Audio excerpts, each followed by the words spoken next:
Welcome back to this shop.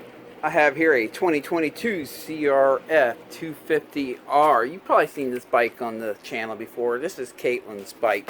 In this video we will be changing out the swing arm bearings on this bike. Now this is going to be pretty much the same steps for all your modern day motocross bikes for the most part. All the swing arm bearings are kind of the same.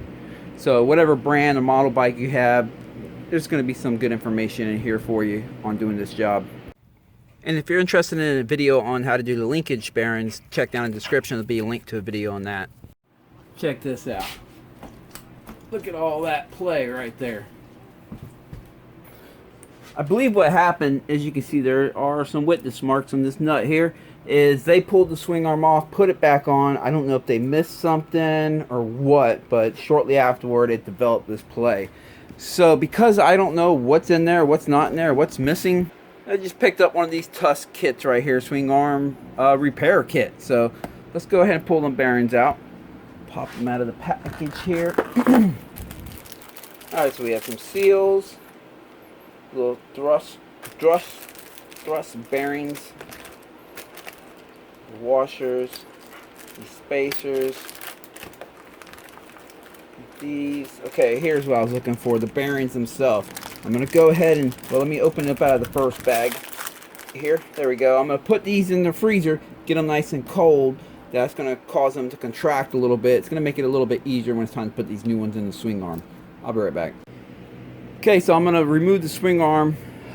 Need to get the rear tire off. I'm going to remove the chain and the rear tire real quick. Now, if you didn't want to remove your chain, let's say you have one that has a pressed on links or whatever, you can always just unbolt this chain guide off the swing arm right here, and that'll allow you to keep the chain on the bike while you remove the swing arm.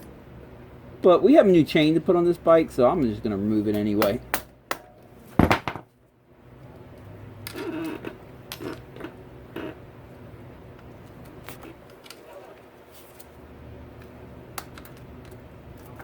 Oh, there it is. There goes that one. All right. Pull the chain right up out of there. Now remove the rear wheel.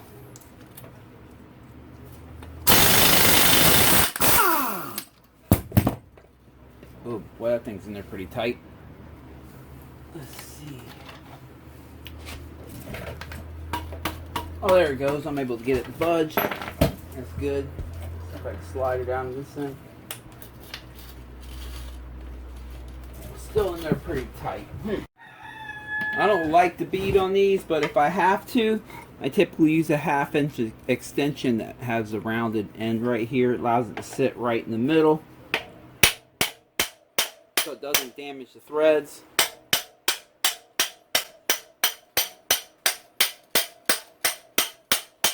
Typically, if you keep them clean and greased up pretty good, you won't have to use a hammer on them. That's like this little stuff. Jeez. But sometimes it happens.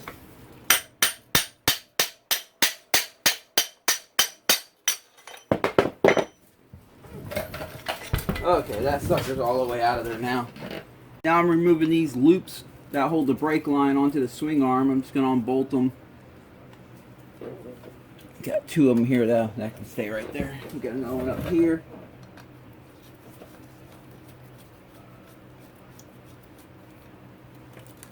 There we go. Now I can take the whole brake right here, pull it out, and just hang it off to the side. There we go. Whew, look at all that play. Nasty.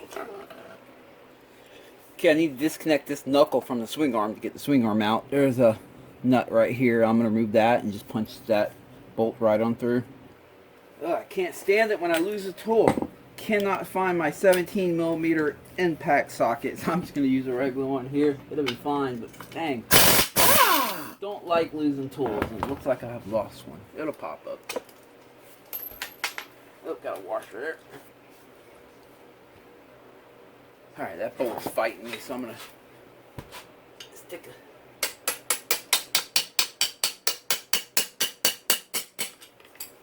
Probably hitting the swing arm over here. Yeah, it is. Just barely hitting the chain slider over here on its way through. So let me just unbolt this one Phillips right here for the chain slider, and now I should be able to finish knocking it through. Let's try again.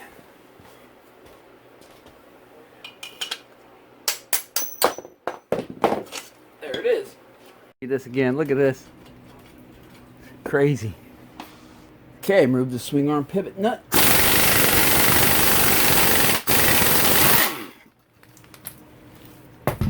Grab the washer off there, if I can. There we go.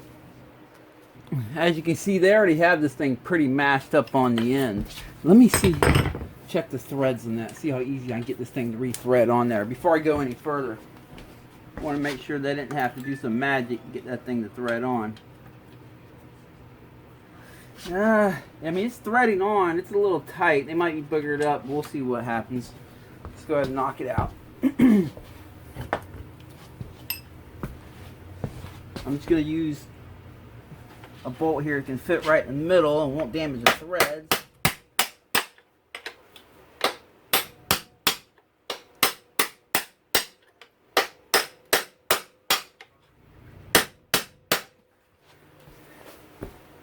Get over the top here.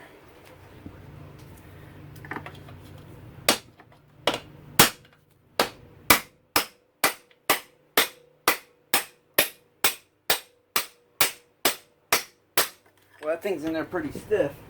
Oh yeah, they didn't use any grease on it at all.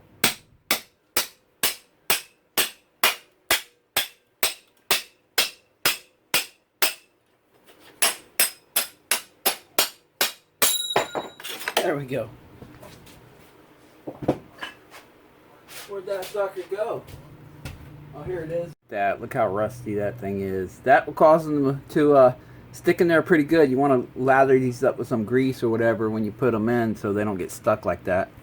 Okay, I should be able to just grab the swing arm and slide it on out of there. Let's see. Bearing parts going everywhere, but she's out. Look at that. That thing is just toasty. There's nothing left of them bearings. Great. Okay, it's often best to pay attention to how things are put together as you take them apart so you can put it back together the way you found it.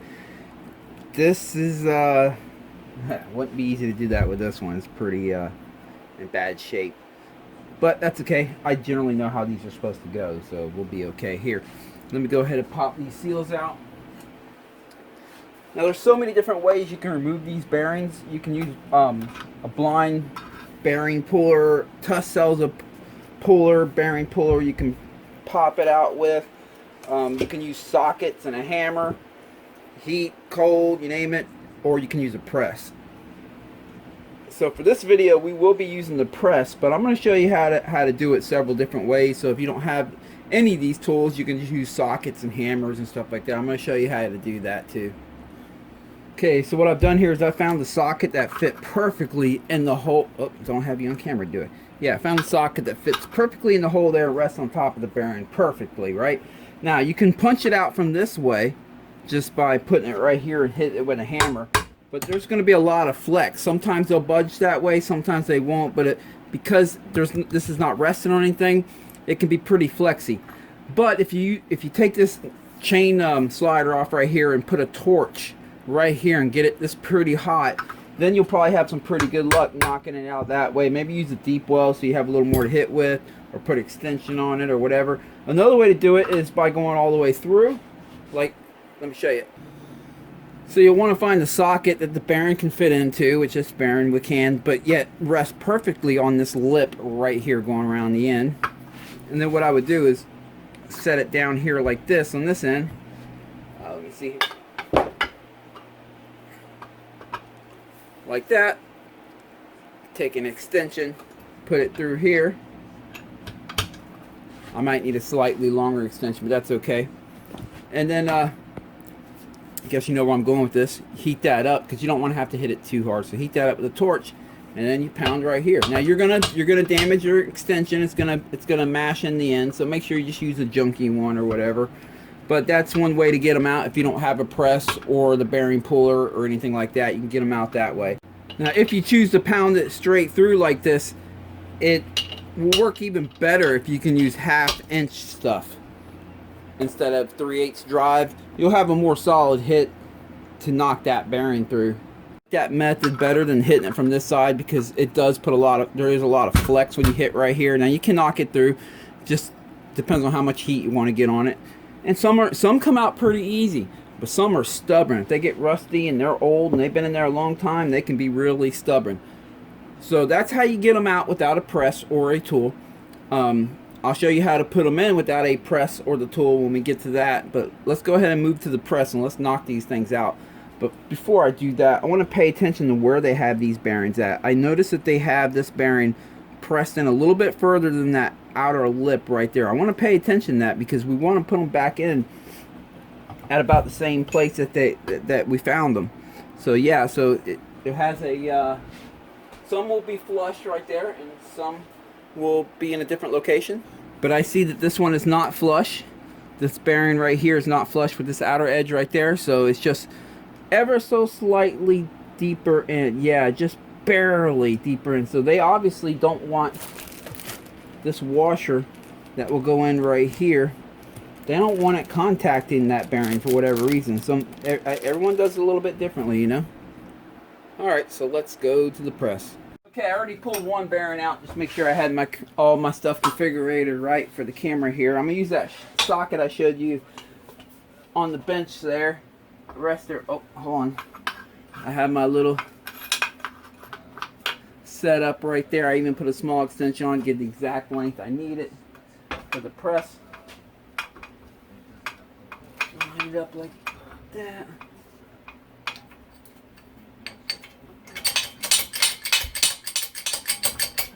Let me check down here, make sure it looks good. I think we'll be okay with that. Let's push on through.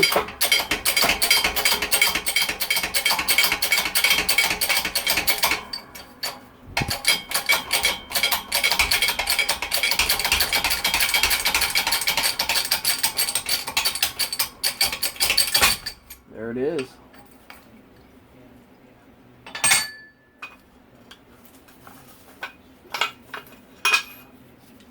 And we got the old bearing right in there.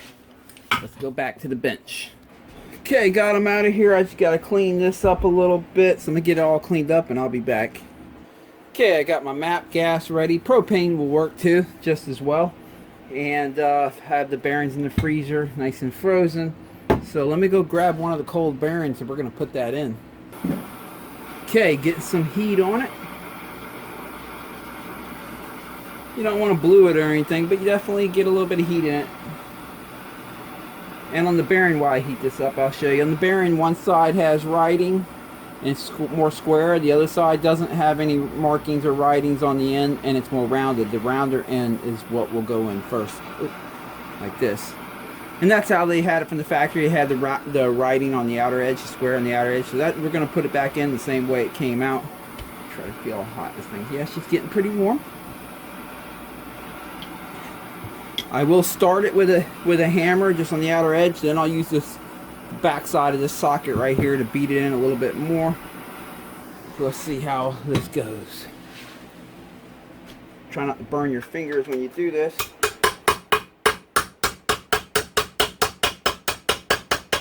You got to work quick because they equalize in temperature quick.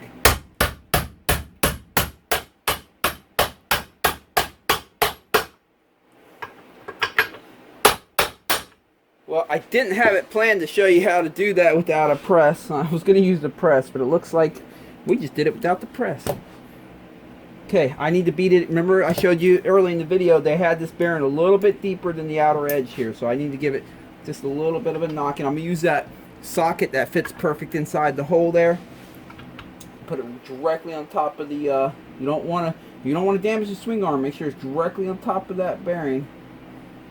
If you're going to use a hammer like this. Actually, let me get rid of this and this.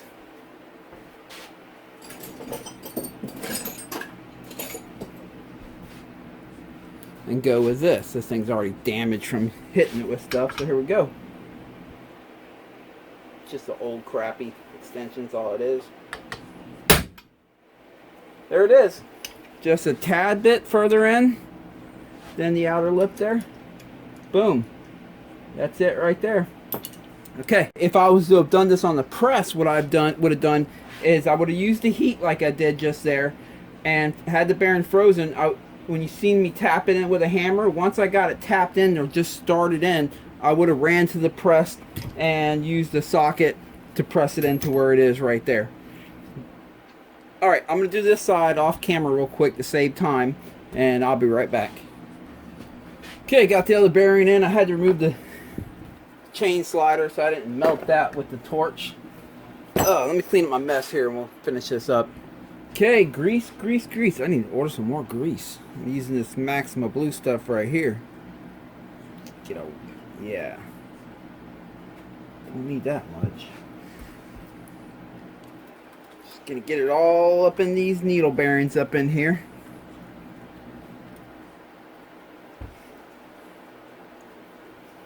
And on the other side.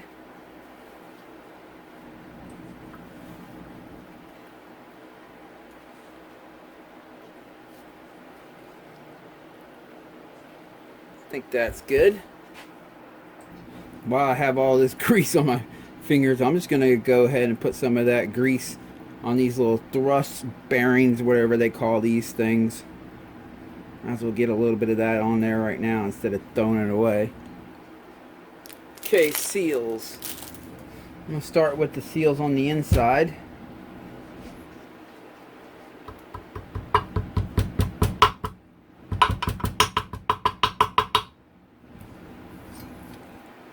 That one went a little too far in. I like to have them right on the edge if I can.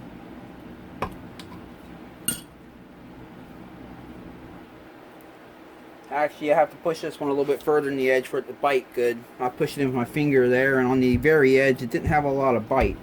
Let me see if I can push this one in with my fingers too. Yeah, I can. They're not that tight. Okay. Don't need a hammer for these. At least not for this Pivot Works kit. Other kits might be a little bit different. Okay. Now we have these washers that work for the thrust, the side thrust. We got 1, 2, 3, 4. Now here's an interesting thing for these Hondas, at least. On some of the bikes, these things fit pretty snug, and some of them, they fit pretty loose. These Hondas fit pretty loose, and it's the same size. Let me show you the OEM one. Same size as the OEM one. It's just how they are. So pop that in there. Throw a little bit more grease on this. Throw the thrust bearing right there, and then another washer right here on top of it. And then we have to put the seal in, and that's going to hold all that in place for us.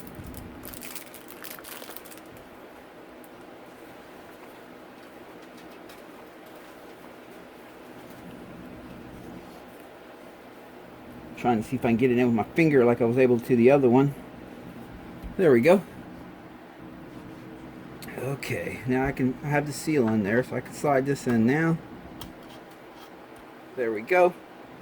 And then we have this, lastly, we have this little spacer thing that just goes right there into the seal. This side's done and ready to go. Let's go do the other side real quick. Since it don't take long, I'll do this side on camera real quick. Add some more grease in here. Let's see here. Get that out of there. Throw the bearing on top. Next washer. Beavis. Pop the seal in there. Where'd that one go? Here it is. So it's all pretty much the same stuff, even like the linkage bearings. It's kind of really all about the same stuff. There we go, spins nice and freely. Pop this into place. Booyah! Oh, that one popped out over there. Well, besides being pretty messy and greasy, the job is done. Except we have to get it back on the bike, so let's go do that. Alright, I'm just going to clean the surfaces at the swing arm contacts up in here. Just looking to get any grit or anything off of it. Clean out the hole here. Okay.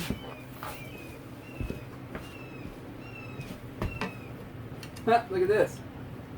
Found one of the seals. Yeah, that's why it's good to clean this. You never know when you might be missing something, or there could be something stuck on it.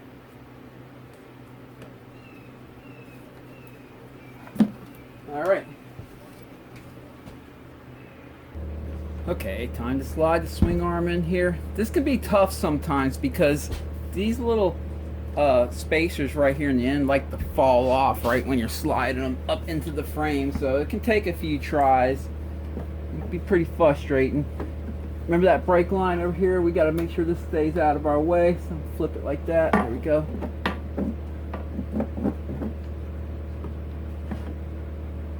Holy cow. I think I got it on the very first try. Swing arm pivot bolt is freshly greased. Hold on here. Let me line it up again. Don't go too far now.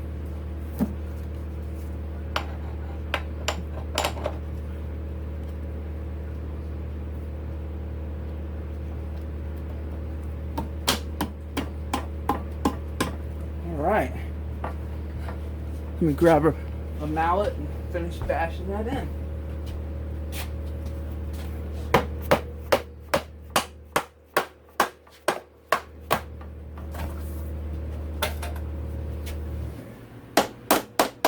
Spin a little bit. It went too far. You can just grab this with some adjustable pliers as well, but I just did it this route.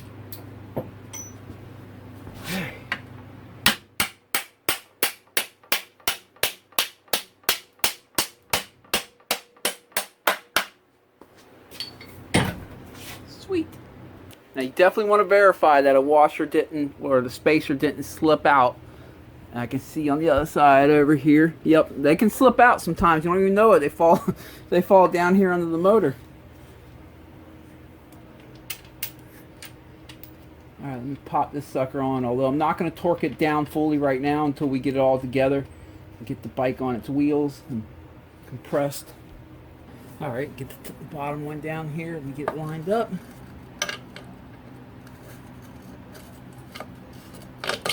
There we go. I put a little bit of grease on that too. That way it doesn't get stuck in there. Same thing, I'm going to put the nut and washer on it, but I'm just going to put it hand tight for now. We're going to tighten that up after we finish putting the bike back together and jump up and down on it a few times to get it on the compressed end of the play. Because there's always a little bit of play. Watch this. Well, here, let me do it like this. See a little bit of play? That's going to go away once we tighten this down, but I want that play to be on the compressed end, not on the extended end. That way the bike doesn't feel funny on the first few laps. It doesn't feel like the back end's a little bit higher than usual. Yes, they will eventually slide into position after a few hard hits, but it's nice to have it feel good right off the rip. Alright, put a little bit of blue thread locker on this. Pop that back into place if I can find the hole here. There it is.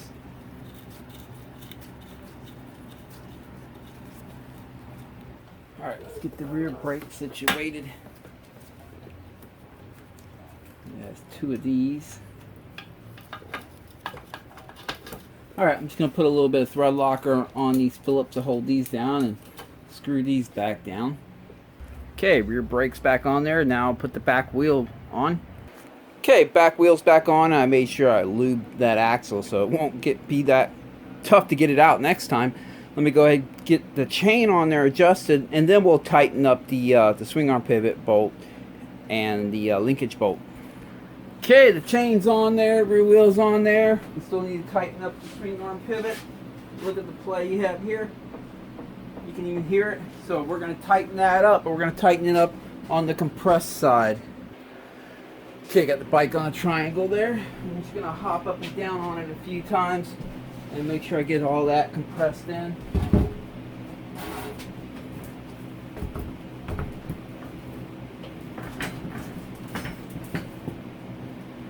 Okay, compressed in. Now I'll just let it sit on the triangle. That'll hold it there for me. I'll start with this right here, but I'm not going to be able to get the socket on it again with the brake lever in the way unless These are new pads, so not going to give me much room, but I'm going to open up the piston a little bit. There we go. That should give me just enough room to push that brake pedal down one time to get that socket on. Okay, let's see. I only get one shot and I'll have to... There it is. All right. Now these, I just torque by feel. There are torque specs to it. You can look up in the manual, get the exact torque specs. I've been doing this for a lot of years, so I have a really good feel for it.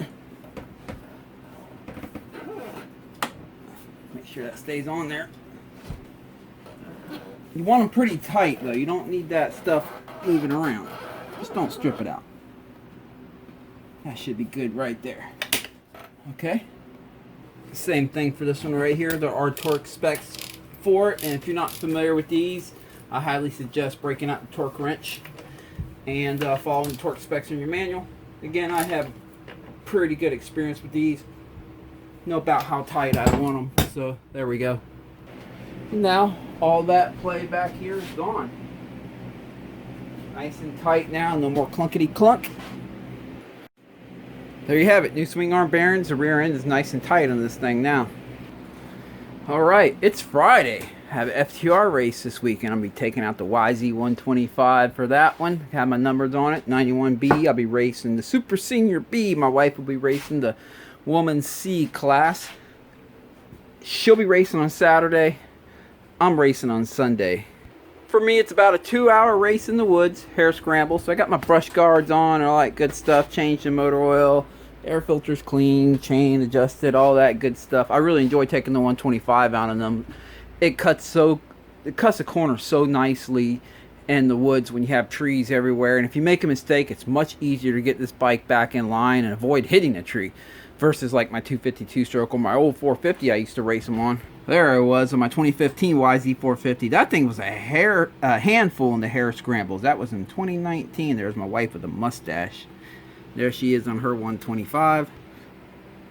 But yeah, I'll be taking the 125 out on this. Honestly, I don't feel like I'm at a disadvantage at all. If anything, I'm at an advantage. Yes, I have a little less horsepower and a little less torque, but you just keep the RPMs up, keep your finger on that clutch.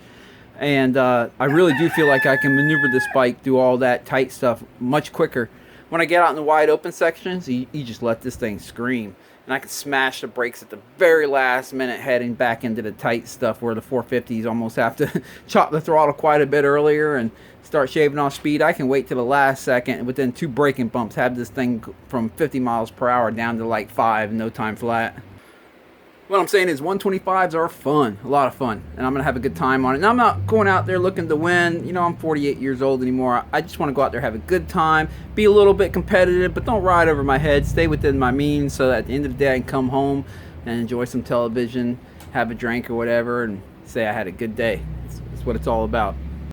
Well, I got the bikes all loaded up in the back of the truck in the garage, ready for tomorrow morning's race for the wife, Sunday for me. Hope all you guys get a great weekend of riding out there. I'm going to be running the GoPro, so I'll probably get some footage of that race on Sunday. Stay tuned for that. Have a great weekend. Catch you next time.